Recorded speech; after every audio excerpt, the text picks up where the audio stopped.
La vague macroniste a déferlé sur la première circonscription, Quimper-Briec-Fouesnant, acquise au Parti socialiste depuis 2007. Jean-Jacques Urvoas, ancien garde des Sceaux, qui brigue son troisième et dernier mandat de député, recueille moins de 20% des suffrages, selon les dernières estimations, loin derrière Anaïque Lemeur, candidate de La République En Marche, qui obtient plus de 38% des voix. Cette kinésithérapeute de 44 ans est une novice en politique. Issue de la société civile, c'est la première fois qu'elle se présente devant les urnes. Je pense que les gens ont vraiment envie d'un changement, d'un renouvellement, et je pense que j'incarne ce renouvellement. Vous êtes une femme ? Je suis une femme, effectivement, une maman, une chef d'entreprise et une sportive, voilà. Et donc du coup, je suis engagée et je pense que les gens avaient envie des gens qui étaient optimistes et volontaires pour un avenir, on le souhaite meilleur, pour avoir une majorité, pour qu'on puisse œuvrer, travailler, qu'on n'ait plus les clivages droite-gauche, qu'on puisse enfin avancer.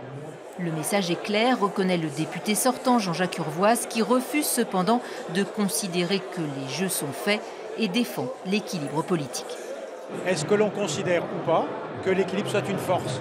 Moi je pense que l'équilibre est une force, donc il faut bâtir une coalition qui puisse rassembler différentes sensibilités, plutôt qu'il n'y ait qu'une seule formation, qui est une majorité à mes yeux énorme, mais fragile, parce qu'elle n'aura pas de caractère homogène politiquement. Donc la campagne du second tour, elle n'est pas à Quimper, elle n'est pas dans le Finistère, elle est nationale.